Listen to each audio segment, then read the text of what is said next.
You're at dinner with friends who've known you for years, and someone asks what you've been up to.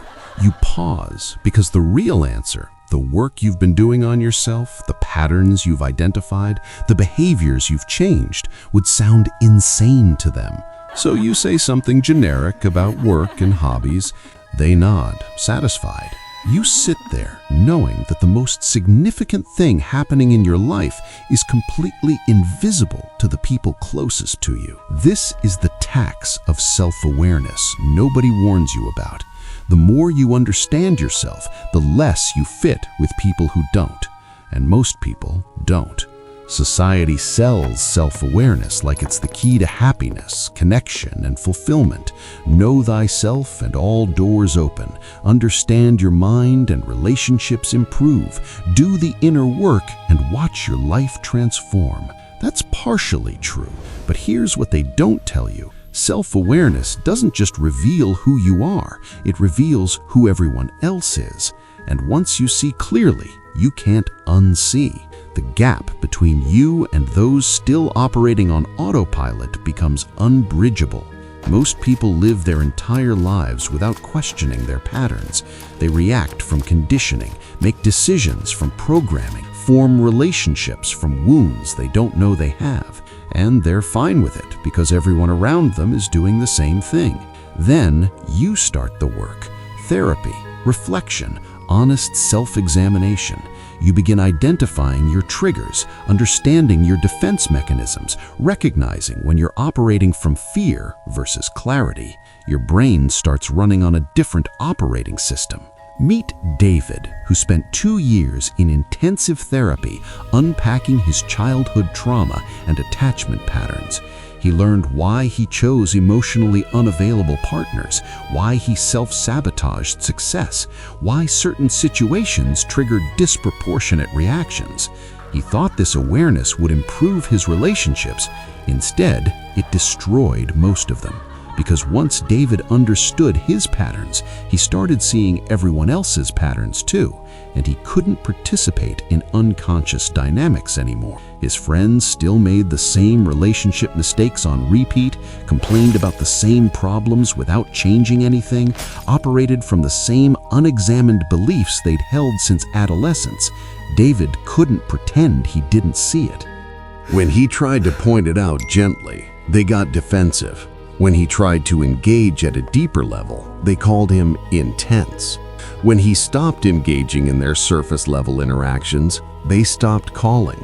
The awareness that was supposed to connect him better actually isolated him completely.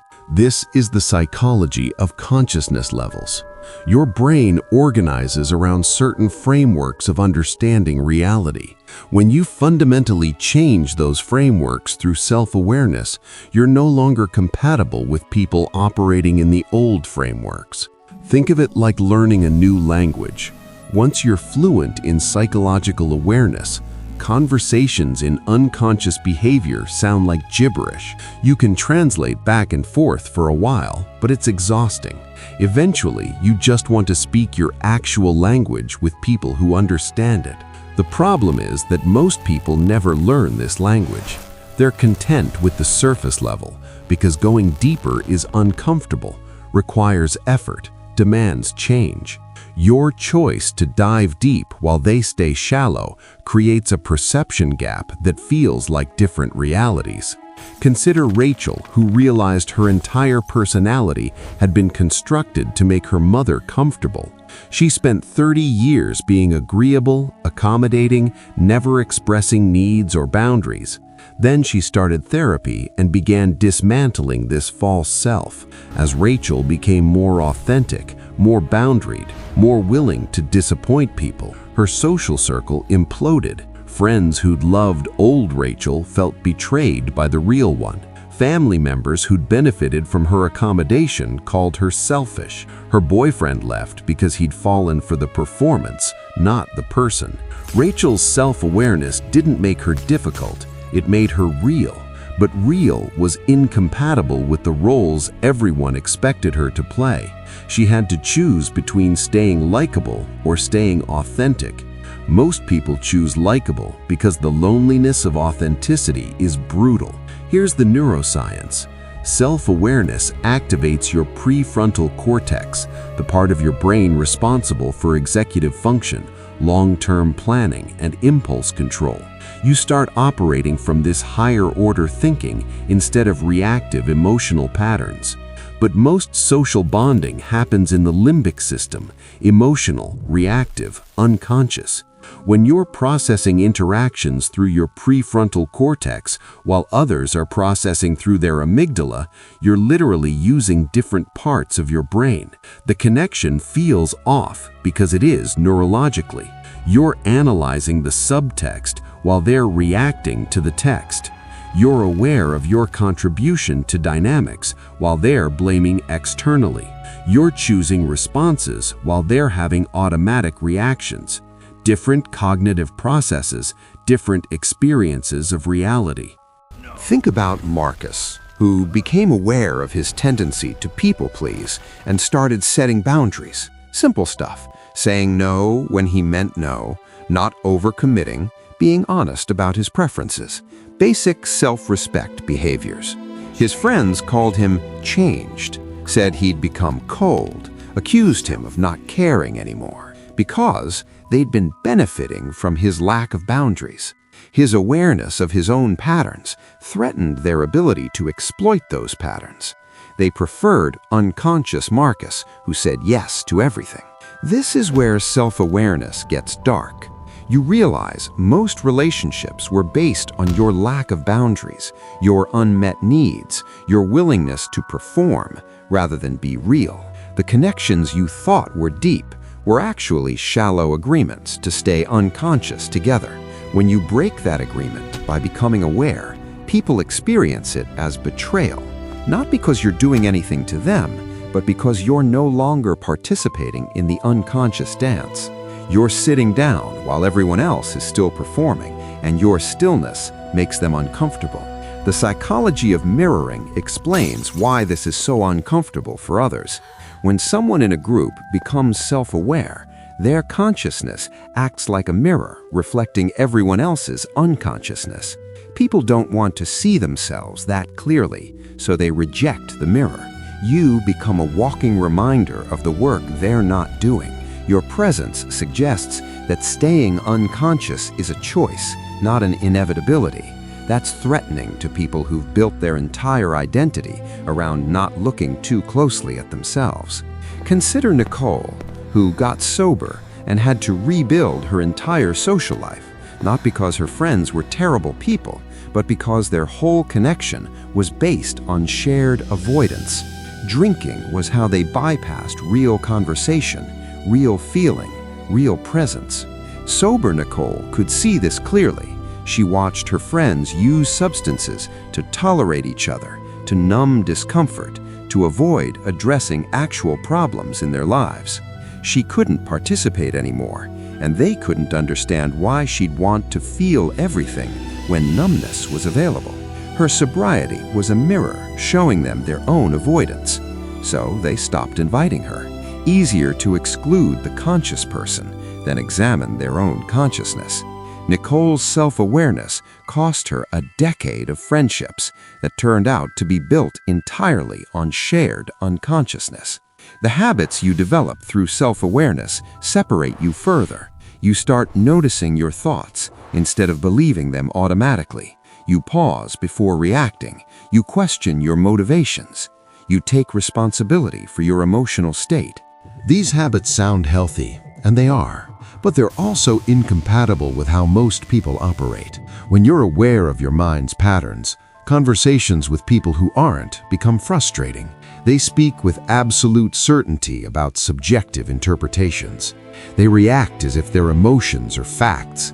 They blame externally for internal states.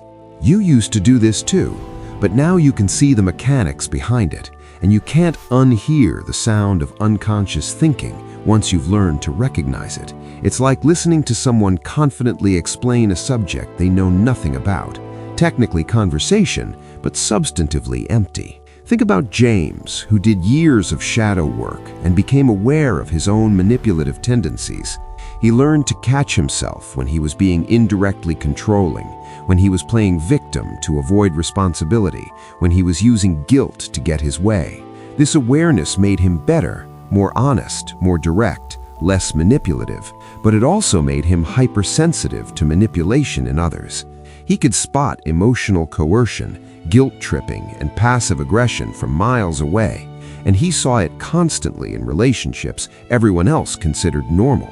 His boundaries around manipulation meant excluding most people, because once you've cleaned up your own manipulative patterns, tolerating others' manipulation becomes impossible. James had to choose between loneliness and complicity. He chose loneliness. This is the isolation of standards. Self-awareness doesn't just change what you do, it changes what you'll tolerate. You develop standards for communication, for emotional honesty, for personal responsibility. Most people can't meet these standards because they haven't done the work to develop them in themselves. The confidence that comes from self-awareness is real, but it's lonely confidence. You trust yourself more, doubt yourself less, know your capabilities and limits. But that internal solidity often means external isolation because you're no longer seeking external validation or willing to compromise your truth for belonging. Consider Sophia, who became so self-aware that dating became nearly impossible. She could read her own attachment activation, notice when she was projecting, catch herself in fantasy versus reality. This awareness helped her avoid toxic patterns, but it also meant she couldn't do the unconscious bonding that creates romantic chemistry. While her dates were swept up in excitement and possibility, Sophia was observing her own emotional responses, checking for red flags, staying grounded in reality. She looked like she wasn't interested, but she was actually just conscious. Consciousness looks like coldness to people operating unconsciously. The psychology of attraction often requires some unconsciousness, the ability to project, to fantasy bond, to ignore warning signs in favor of chemistry. Self-aware people struggle with this. They see too clearly, too fast. The magic that requires some blindness can't survive their clarity. So you end up alone, not because you're unlovable or difficult, but because you're operating at a level of consciousness that most people haven't reached and aren't interested in reaching. You're awake in a world that prefers sleep, and the sleeping don't want to be disturbed. Here's where it shifts. This loneliness isn't failure, it's transition. You're between the unconscious connections you've outgrown and the conscious connections you haven't found yet. The gap is real, painful, and necessary. Most people stay unconscious because the loneliness of awareness is too high a price. They'd rather belong to the sleeping world than be awake and alone. You chose differently. That choice has consequences, and one consequence is that your people are rare. The transformation is accepting that self-awareness doesn't lead to fitting in better. It leads to fitting in less, but belonging more deeply with the few who've done similar work. You're not looking for quantity anymore. You're looking for people who speak your language. Kevin found his people in unexpected places, not through shared interests, but through shared consciousness. People who'd also done the work, who understood patterns, who could hold space for complexity, who valued growth over comfort. These connections were rare, but real in ways his old friendships never were. The confidence comes from choosing quality over quantity, from accepting that being understood by few is better than being misunderstood by many, from recognizing that self-awareness is its own reward, even if it costs you the shallow connections you used to think mattered. Your self-awareness hasn't made you unlikable, it's made you incompatible with people who aren't self-aware. That incompatibility feels like rejection, but it's actually protection. You're being filtered out of dynamics that would require your unconsciousness to function. The dark side of self-awareness is that it ends your innocence. You can't unknow what you know. You can't return to comfortable unconsciousness.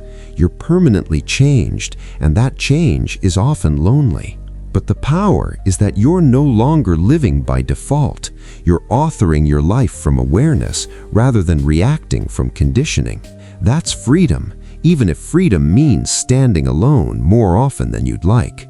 Self-awareness doesn't make you lonely because you're broken. It makes you lonely because you're awake, and most people are still sleeping through their lives.